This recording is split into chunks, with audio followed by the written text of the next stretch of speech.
unfortunately, she probably will not make it in time for the panel, but she will be around for the festival. So if everyone sees her around, she's very happy to talk her books with you. Hopefully something signed, and she apologizes, but she's like, I've been trapped here forever. It's happening. I don't know. It's quick. It's quick, yeah.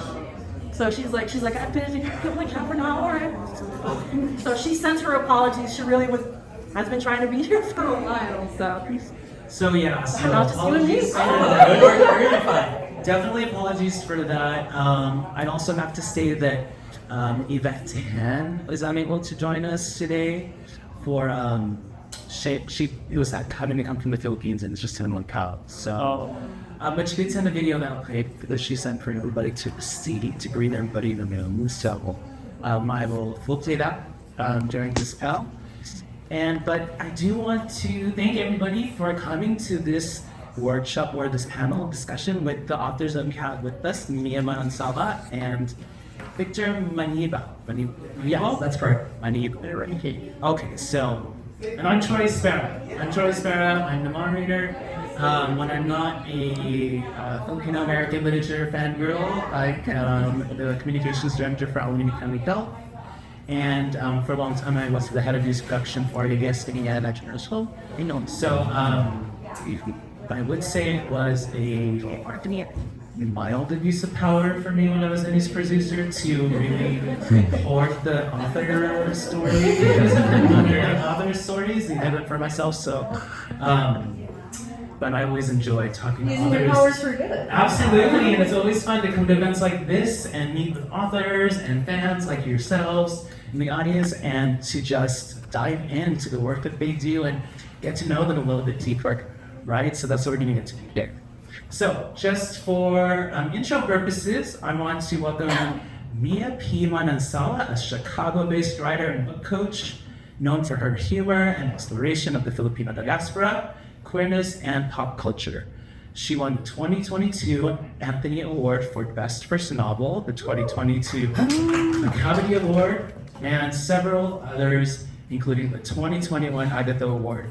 Mia was also shortlisted for the 2021 Goodreads Choice Award for Mystery Thriller, a Pitch Wars alum and mentor. She enjoys procrastinating, add that to your personal dictionary, and playing RPGs and Batome games.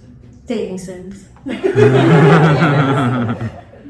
Reading cozy mysteries and diverse romance, and cuddling with her dogs, Miha and Max Power, protected on.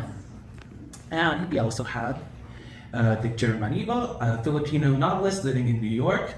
As a queer immigrant and a person of color, he writes about people who live these identities as they navigate imaginary worlds. A 2022 Lambda Literary Emerging Voices Fellow, he is the author of the science fiction novels A Sleepless and Escape Velocity from Erewhon Books. Aside from fiction, he also spins fantastical tales in his career as a lawyer. That's about it.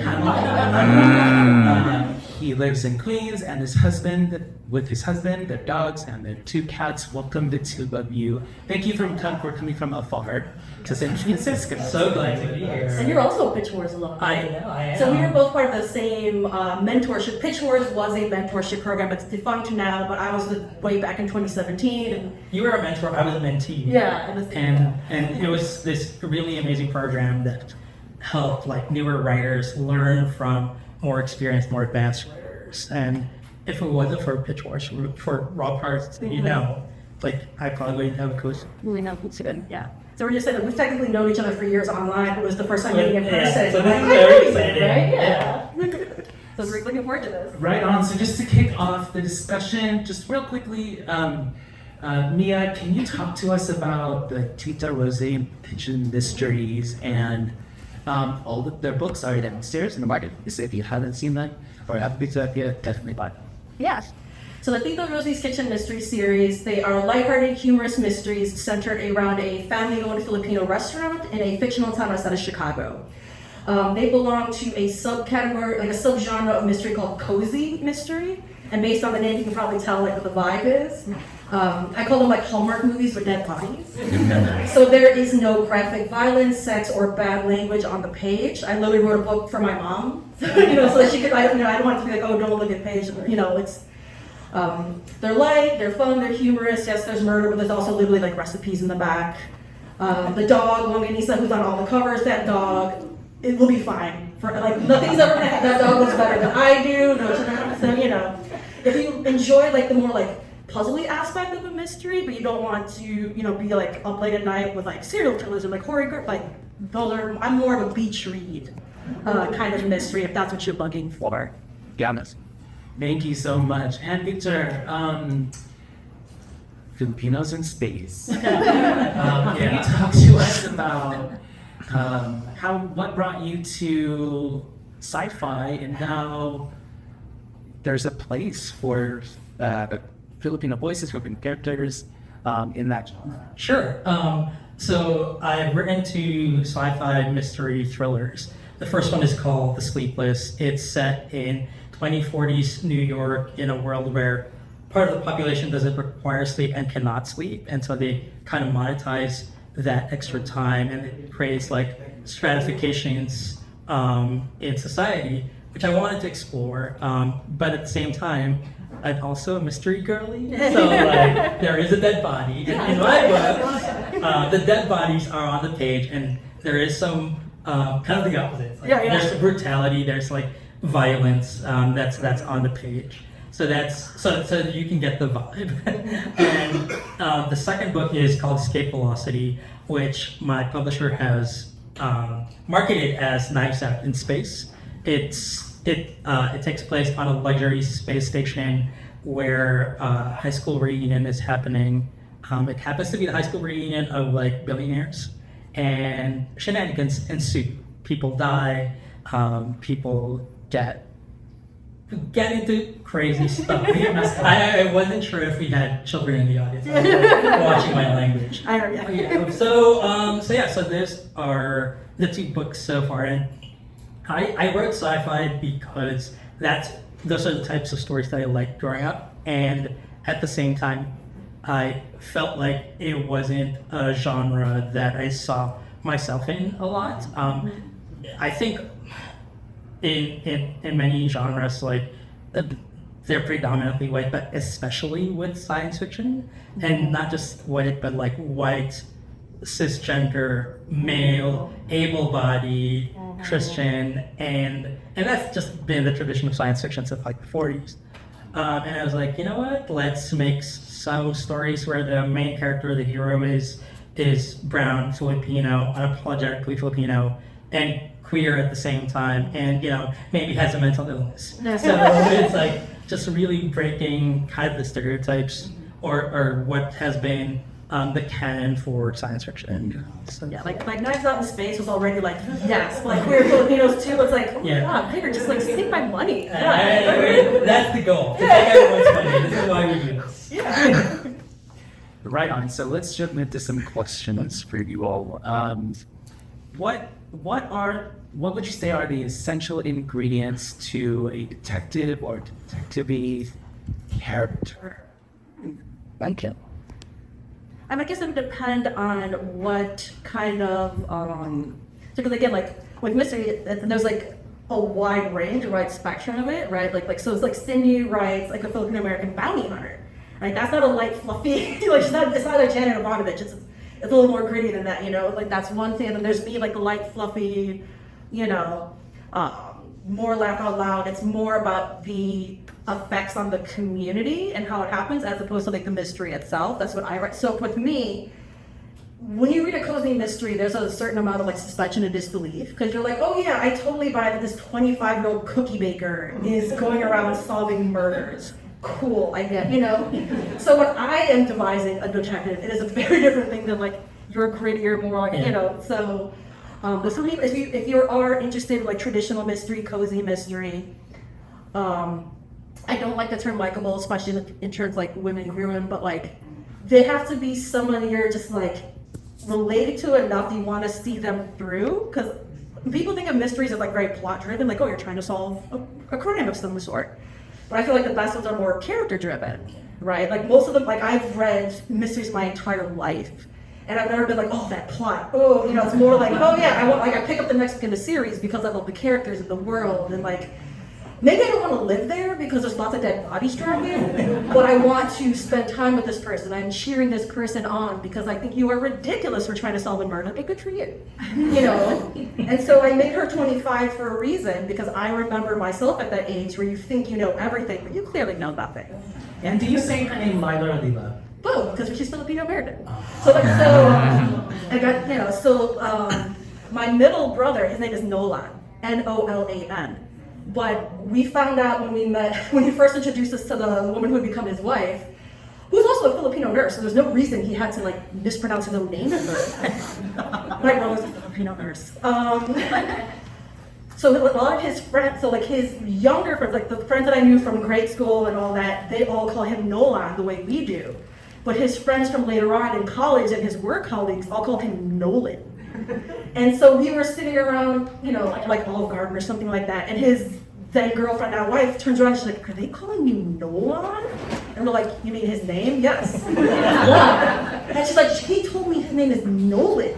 Everyone he's been introducing himself as Nolan. And I was like, ew.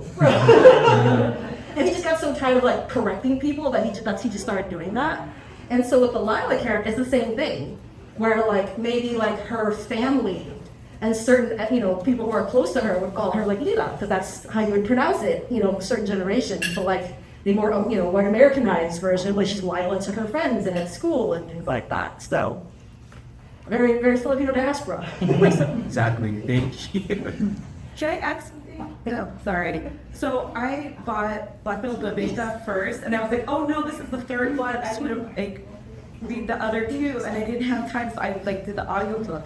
And then caught the Lila and Lila thing, because it like told my ear like was like what the heck, and then when it was explained, I was like, oh, now it makes sense. So yeah, I really appreciated that. Yeah, also technically it is a series, but like I don't drop a dead body in book one and then solve it like 5 books later. They're all self-contained mysteries. If you start from the beginning, you do get like some of Lila's character journey, but like you can start anywhere. So thank you. Well, like, I just felt like I did feel like lost, but I wanted to know about these characters first, like get more of the background. Yeah, you want the lore. You want the lore. Yeah, this world. Thank you for that. Yeah, sounds like you're detective. Yours is very No. My detectives are different, and as you were talking, I was noticing a pattern between you and Cindy and my books. We have detectives, but they're not cops. And they're not the traditional PIs, which again shows how Filipinos who are writing in the space are trying to really just change the game in every possible aspect, right? My detectives do detective-y stuff, but they are not police officers. They're not your traditional science fiction detective leads. They're not your typical procedural leads. In The Sleepless, the kind of detective stand-in is a journalist, and in Escape Velocity, there are mysteries that unfold, but several of them follow several mysteries. None of them are in the traditional space of like, I am a man who's like rugged and like, you know, the lone individual who's going to solve this crime, right?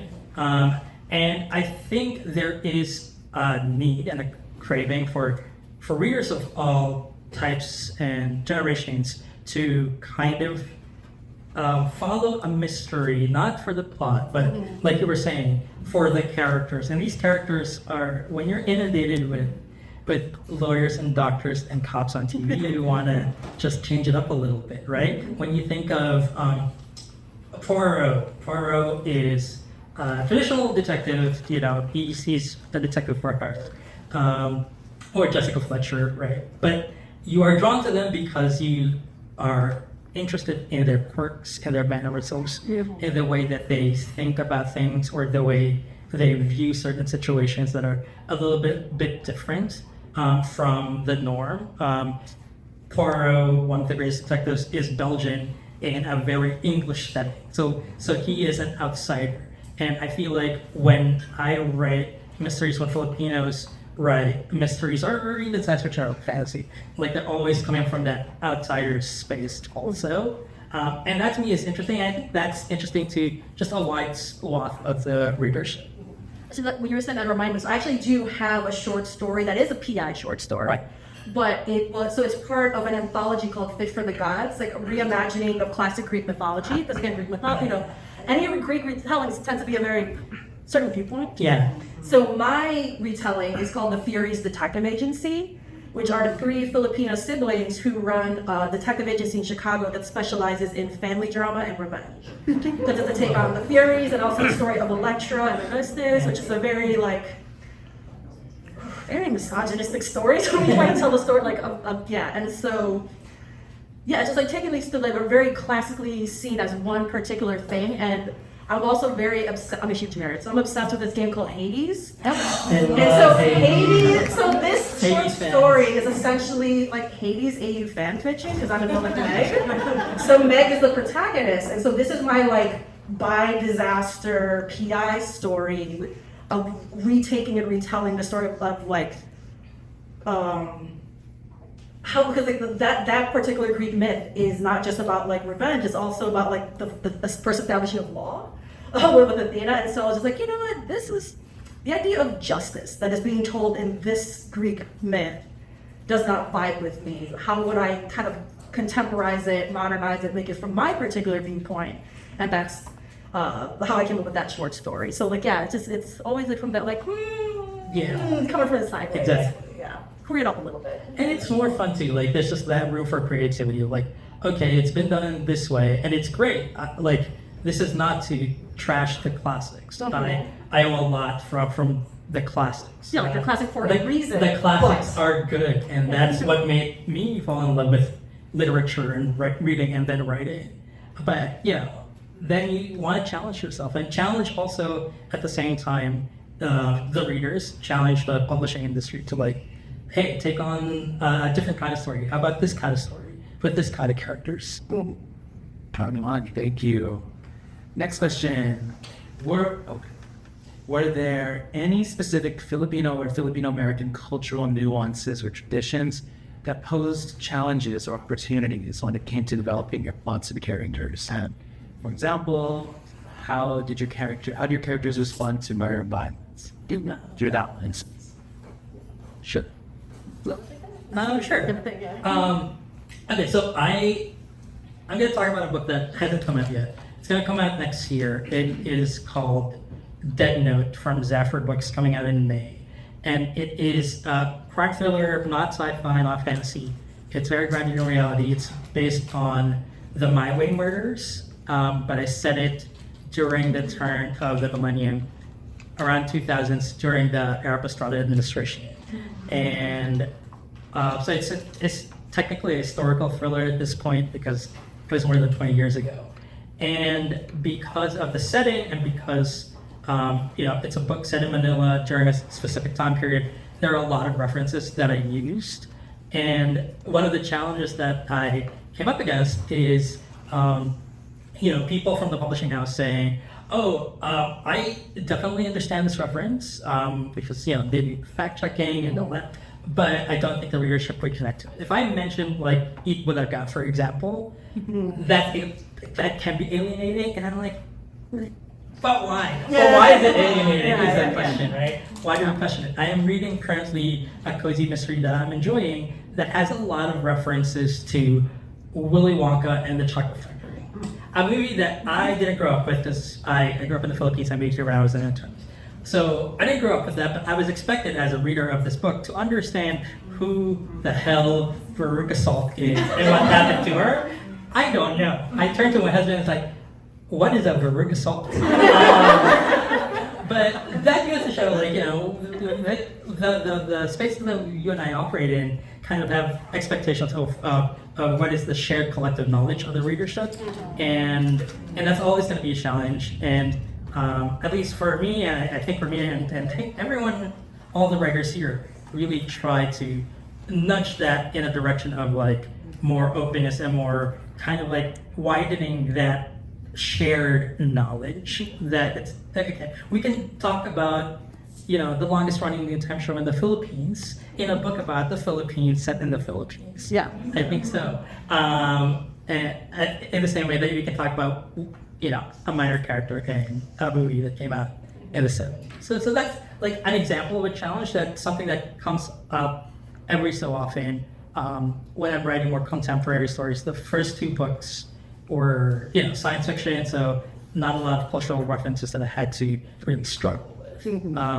I have another book coming out next year also, which is a gothic horror set in 2025. Actually, it's contemporary gothic, called The Villa Once Beloved. So it's like I'm changing gears, it's horror.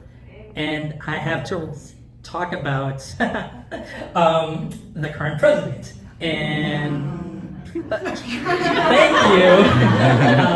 you. You all get, like, if I make a reference to the current president, it's not just me mentioning the current president, it's also mentioned the baggage that comes with that president and the history that comes with that president, that 50 years plus of history, right? And it's a struggle to like kind of introduce the publishing house to those details and make sure that those details get onto the last page. It's not a fight. It's not like they're saying, no, you cannot do this. But it is like a constant kind of education, which is a burden, I think, that white writers not have to deal with, or writers who operate or have identities or talk about stories that are of the majority experience don't have to deal with. Yeah, those questions I get asked a lot. It's like, oh, like, why don't you italicize? Like, you're thinking, or why don't you, like, do direct translations and things like that? And it's like, so I was an English major, which, is obviously a very different problem. Like, Jane Eyre, like, I love Jane Eyre. But, like, Jane Eyre has, like, entire, like, I see this all, like, a million times, so sorry if you've heard me say this. But, like, there's entire paragraphs of, like, untranslated French. And, right, it's just like, what, are you uncivilized? Clearly you should know French. Like, and there's no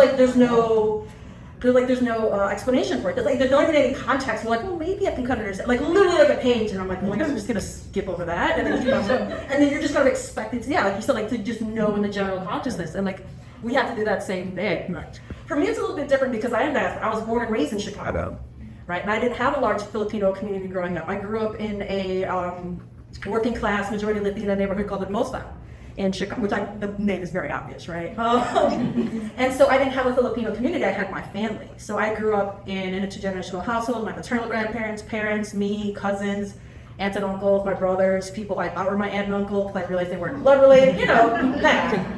And so when writing my books, there's a lot of like gaps in my cultural knowledge, right? Because we're not monoliths. Like there's times where I'm writing, and I have to, like, my dad sadly has passed, but like I'd be like, Mommy, is this like a Filipino thing, or is this an our family thing, right? Because like, is this very specific to us, and that's just why I think of it this way, or like is this like kind of a general thing?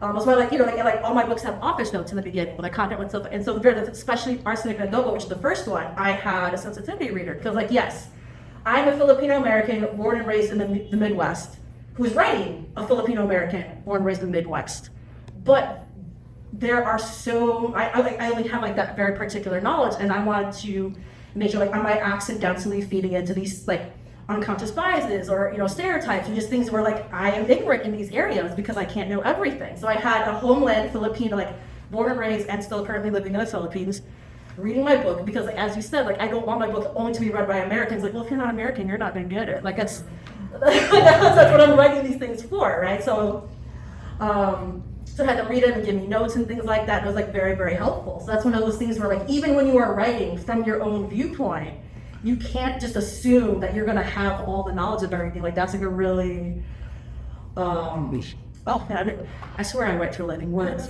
It's a very limiting way to be like, oh, I'm writing about this. I don't have to do any research. I know all the things about this. Like no, like I am not my character. So she's gonna know things I'm not, and vice versa. So like yeah, it's kind of just reacquainting myself and trying to fill in those gaps in my knowledge. Because even like I don't speak Tagalog. I understand it, right? I do I go there, they speak to me in Tagalog, I reply in English, we all pause for a few seconds while we drink, and then we keep on moving. So even like those phrases, like my mom is fluent, but she moved here when she was 12. And so like there are certain, like I want to do slightly contemporary things, she's like, oh. She's like, I know Tagalog from the 80s. Like I don't know current, like I don't know what a 25-year-old would be saying. So even things like that, I have to like reach out, It's always evolving. Yeah, language, right? Thank you both. Big shout out to this question to you about escape velocity. Your world building in Estate Velocity has received praise for its depth and its creativity. Can you share some of the research that you and your thought processes that went into creating your futuristic universe that we're sharing? Sure. And which pieces of it might be especially likable to Filipino readers? Oh, okay. Great. So Escape Velocity, like I said, it takes place on a luxury space station. So my inspirations for this book were those closed circle locker room murder mysteries that happen in a big mansion, right? Just putting it in space. But for me, as a writer, this is just my process. It's never enough to just like put something in an unfamiliar setting and that's it. I want to explore what are the possibilities and what are the themes that I can talk about. And I knew I wanted to write science fiction, so I did Centipede in Space. How do I make that Filipino? How do I bring in what I care about in that? Well, one of the things that I know just from my readings of science fiction in general is like space is an archipelago. Like every planet is an island. And we are an archipelago. And so like it requires a kind of specific kind of thinking when we are dealing with right now contemporary issues of people like billionaires saying we should colonize Mars, we should colonize the rest of the solar system. This is basically saying let's move on to a different island in our archipelago. What does that mean? What does that mean to humanity in general? And the Filipino perspective for me is thinking about, well, how did that happen to me personally? How did it happen to me? How did my family spread out in the Philippines and then now in America? Me moving here, my family also moving here. And my background as a lawyer also came into that because I deal with immigration issues as well. So, okay, if that was going to be a space hotel murder mystery, let's talk about space colonization and how that's like colonialism, and let's talk about immigration policy and how that impacts everyone right now and will impact people in the future if we actually do decide to go to Mars. Because if we decide to build cities on Mars, we're going to have immigration policies that are very similar to what we have now. And then we're going to think about, well, how do we value people? How do we decide who gets to come into the U.S.? We're going to do what, a point system? We're going to do what, like only immediate relatives, the way we do it now. And so those themes are all in the book, aside from the fact that people die and there's some mystery. Graphic sex and violence. But again, it's me wanting to bring in as much of myself into the work. And I think every good writer or every writer who wants to do well aspires to do that, bring as much of themselves into the book. Like, isn't that like the beauty of genre? Like, you get to talk about these really, really important things that you care about, like with like social justice, like, but like do it in a way that's kind of like entertaining, and you're not like necessarily on your soapbox hanging out of pamphlet. You're just like, you know, you pick up my books and you're like, oh, like there's a homicide in Hollow House. This is like, oh, colonial and patriarchal standards of beauty, like, you know, like like mental health in the Asian American community. Like, yes, but there's also recipes in the, you know. So we get to talk about these things that we really care about, but like make it entertaining and like make you like. And it's great, and I think science fiction is great for that. I think like for a really long time, science fiction is all about like, well, let's talk about the issues. When you think about Fahrenheit 451, when you think about 1984, when you think of George Orwell, that is all about politics and how we live and how we organize our societies. Now we're getting into the point where like it's horror doing those commentaries, like social commentaries. When you think of not Knives Out, Get Out. When you think of all of Jordan Peele's Goober, right? It's all social commentary. It's also entertaining. Mm-hmm. Like really, like gets at you at a visceral level, but also makes you. Yeah. Right. So look, the people who are like, oh, like sci-fi is just getting so political, comments are getting so political, like the media literacy people, media literally, like you just like, yeah. Let's pause for just a second and say hooray. You made it!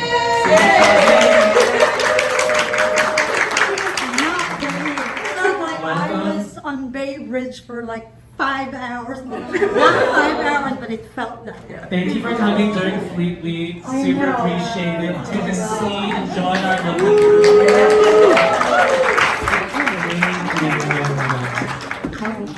I just want to make sure everybody knows who's in the room, so I'll just read a quick intro for you, Cindy. Okay. Cindy Fazzi.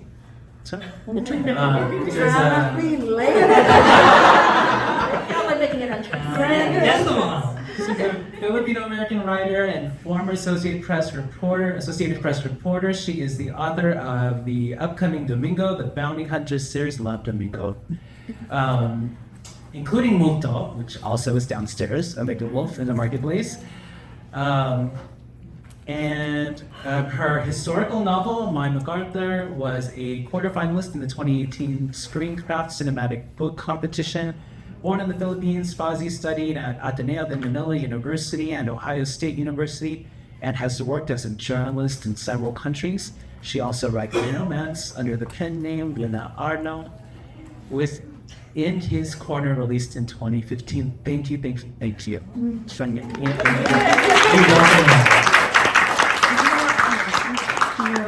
San Francisco traffic. Is it okay to throw questions to you Yes. now? Are you ready? That's why I'm here. Okay.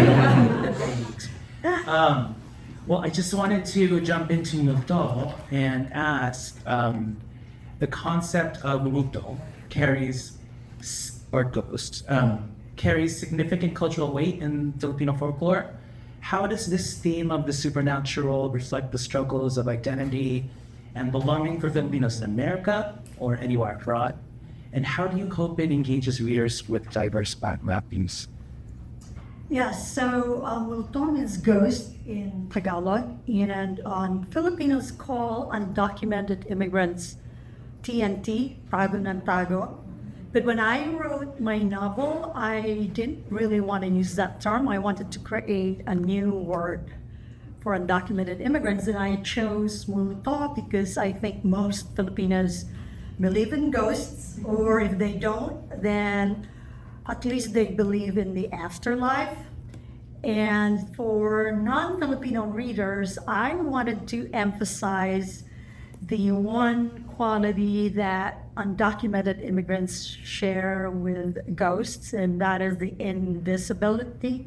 You know, there's so many people, well, not so many people, but some people in the United States don't want to see undocumented immigrants, that segment of our population, just like they don't want to see ghosts. Thank you. And I also wanted to throw that, get Victor to weigh in on, with your experience as an immigration lawyer, what are some of the themes that come out around immigration, the immigration experience, that really lend themselves to a mystery or a thriller? Yeah. So with escape velocity, I think I brought my experience in on a bit of a macro level, just looking at the policies, the ways that governments, especially the U.S. government, crafts its immigration policies and basically assigns value to human lives in an almost arbitrary way. If you really look at it, it doesn't make sense why certain people get to have an easier time getting to the U.S. and certain people do not.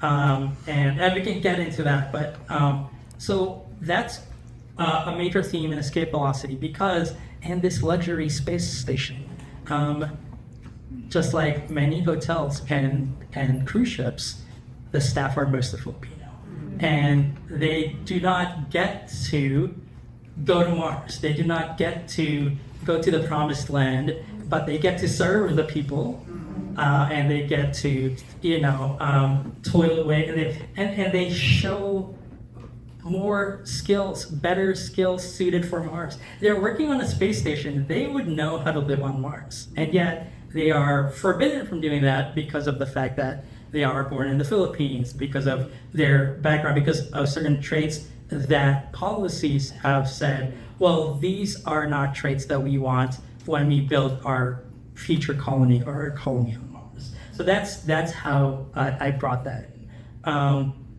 Eventually, I do want to to write stories about the immigrant experience on a more personal level.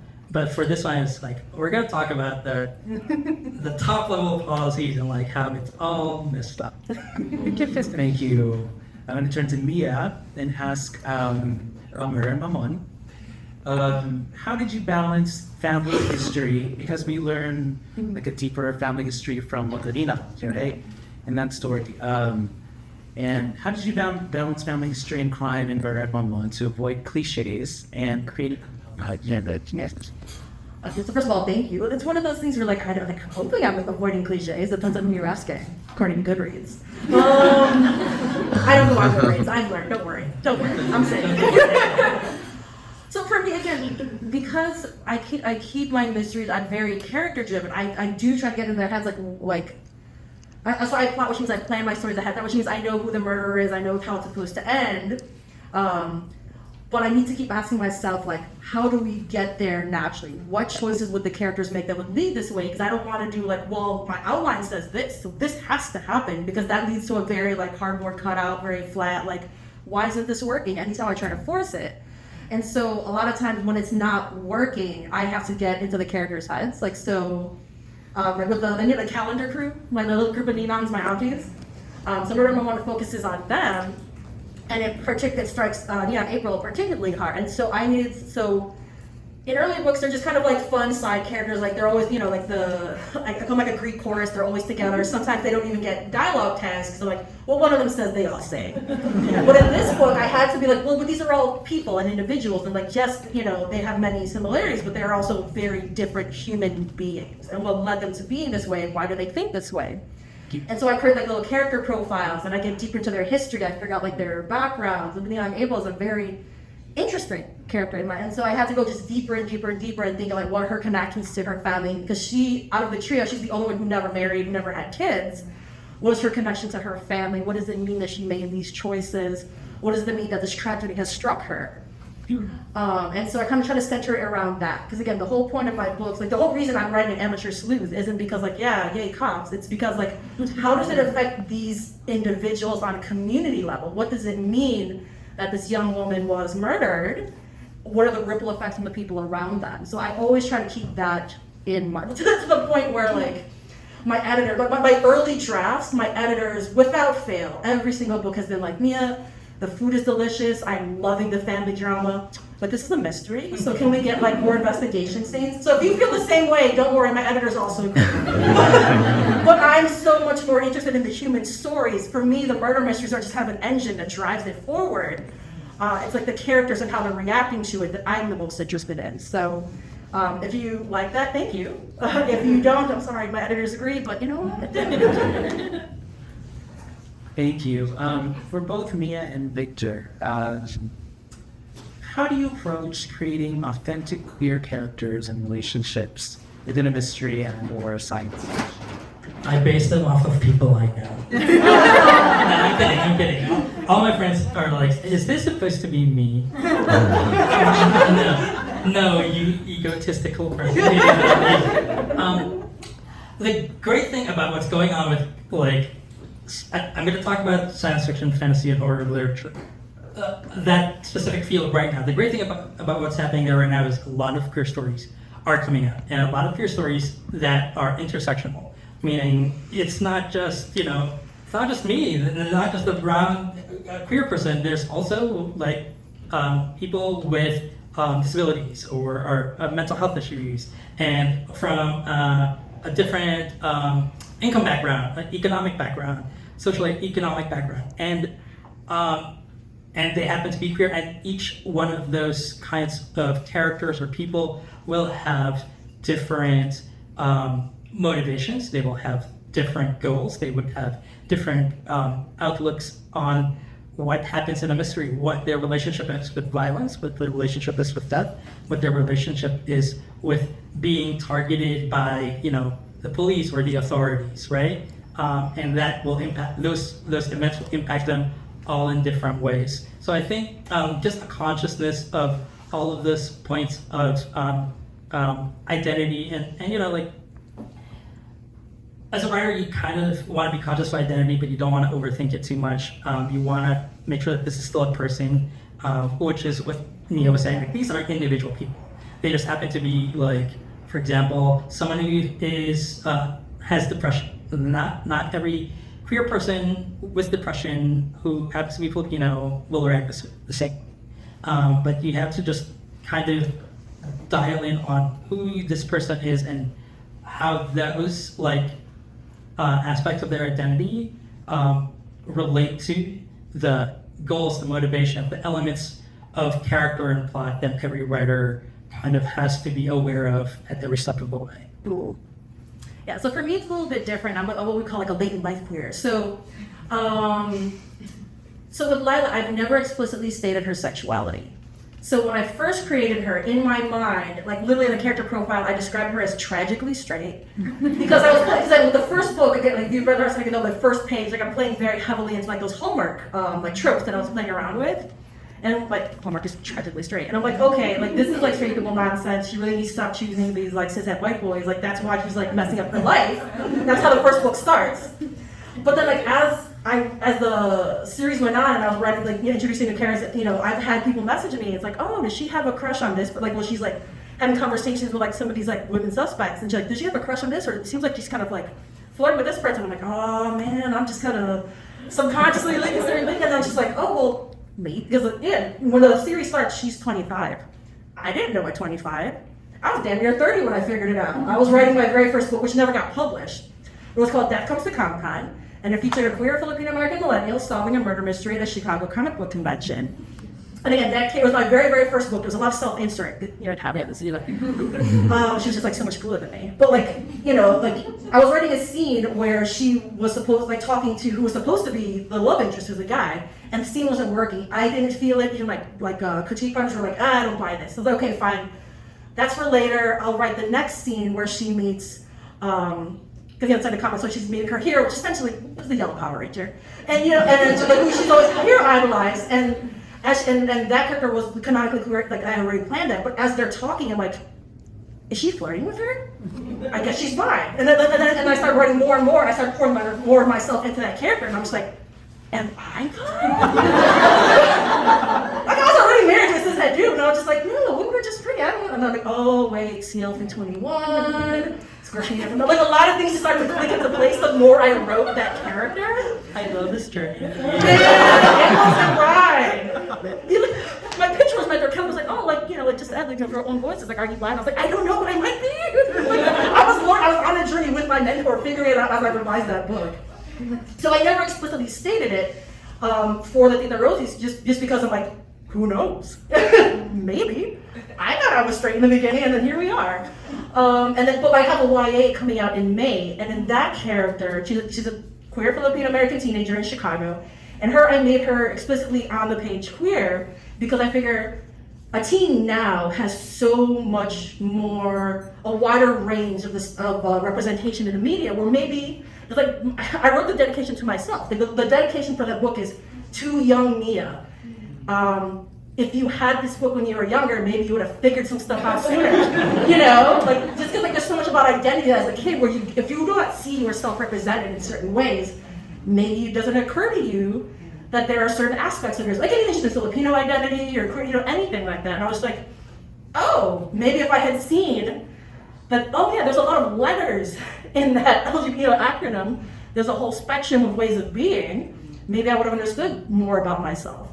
So that's why like I approached it two very different ways. One where just like, who knows, maybe she'll figure it out. And then other ones like, because she had the exposure, she knows and she's very much who she is, which is a very special experience to get to write. Yeah, thank you. I want to throw a question to the group, starting with Cindy.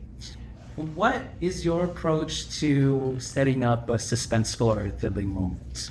Your story. Yes, so for my genre, which is thriller, action is key to creating suspense.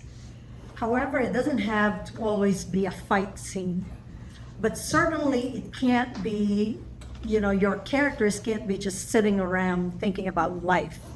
There's gotta be some movement.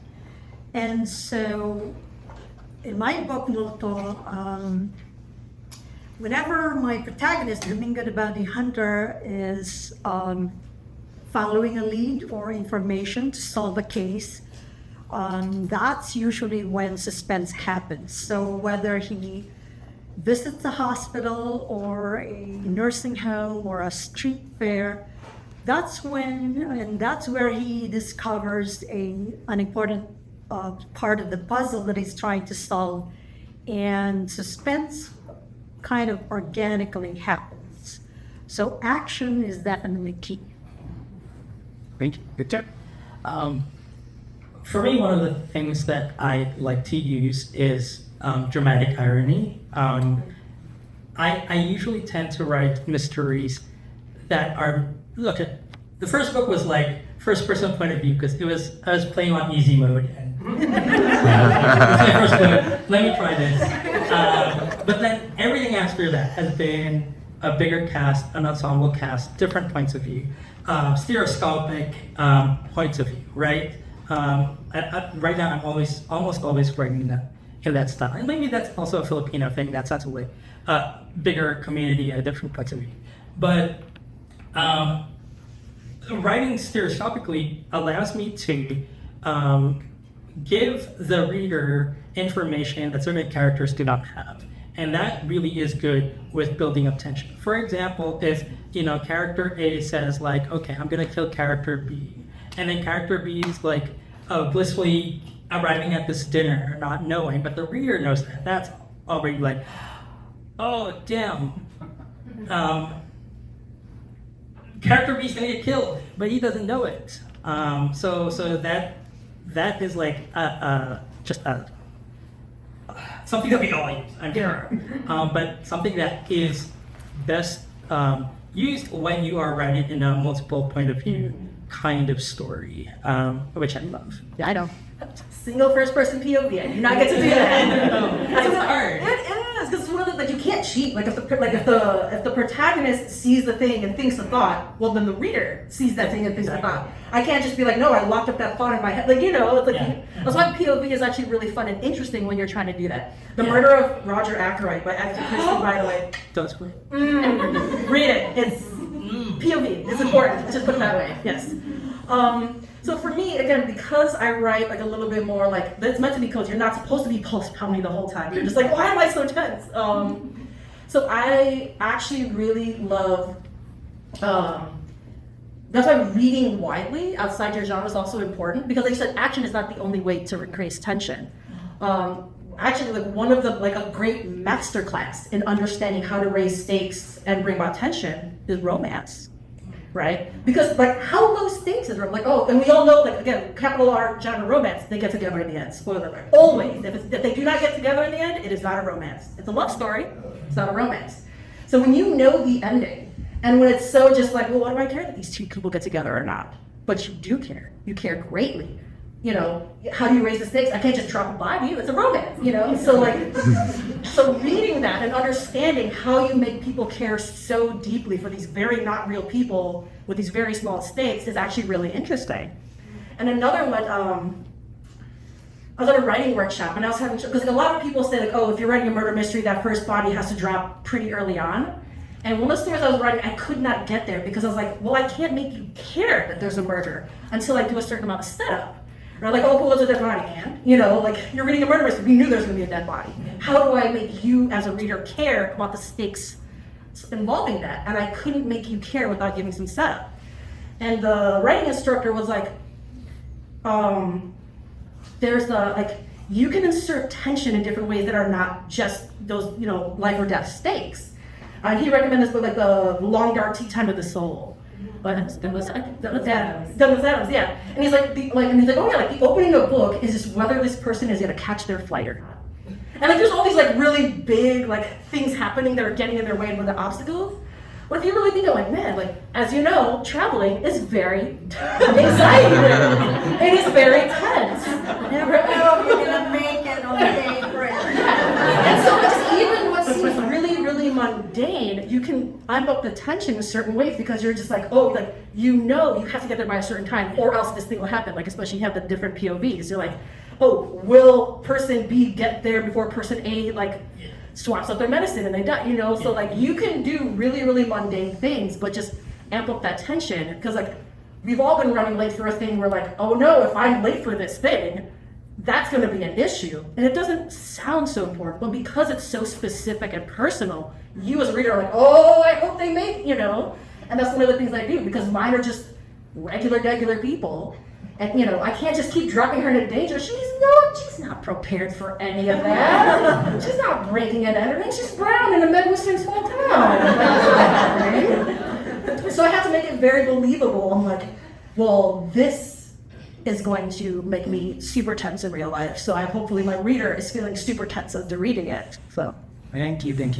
I think this is a good moment to show video from our fourth author who wasn't able to make it today, Yvette Tan. It's very brief, it's about 3 minutes, but she reads that. But while this is playing, also think of some questions as we'll do audience Q&A.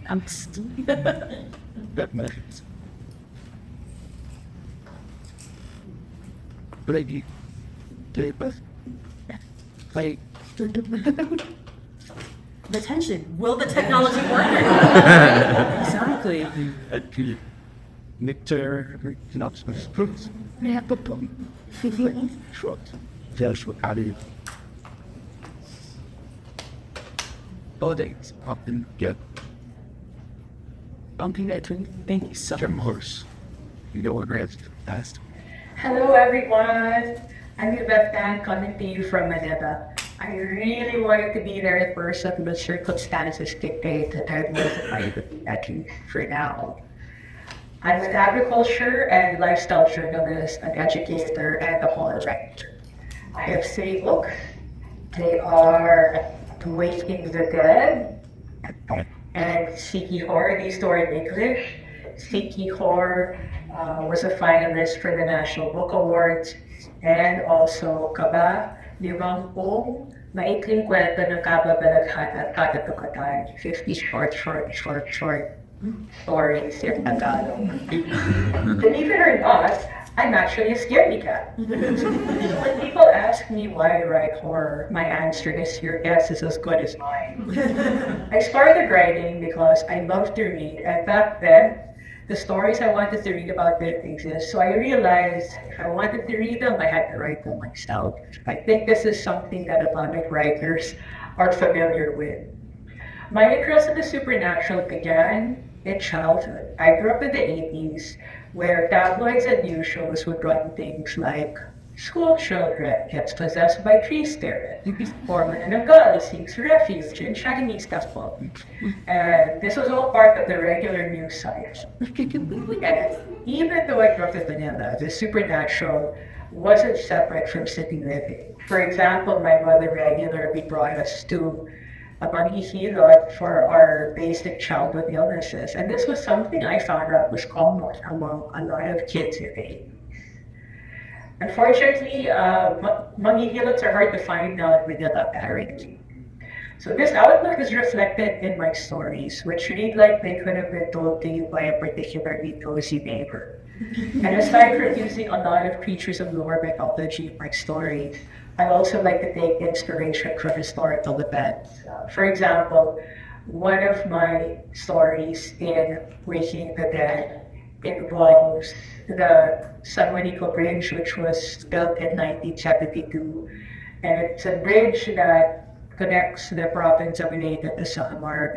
And my story is based on a folklore that I heard in the 80s about what happened in 1972. So you can only imagine the length that this story traveled from Samar, Leyte in 1972 to 1980s Manila, and how long that it endured. So I enjoy the challenge of weaving history and fiction. Horror, the way I write, isn't about jump scares. I like to use horror to examine why the way things are. And like sometimes humans are the real monster, or sometimes underneath all the horror, what a lot of people are looking for really is love. And also how maybe we wouldn't have to go sick every way, just like the therapy. I just related the last story of my personal empathy to my father. and we hope to have rest by the end of the year. Thank you very much for inviting me to FilbookFest. It's such an honor to be able to talk about my work with the Philbook community. I hope to be able to attend the festival in person in the future, but in the meantime, this will have to do.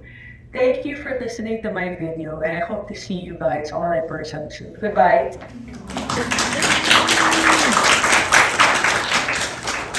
So lovely. I think I quote him like a sticker or like a t-shirt. Ooh, yes. Okay. Okay, so we have a few minutes left. Any questions from the audience? Please say yeah. Listen with your hand.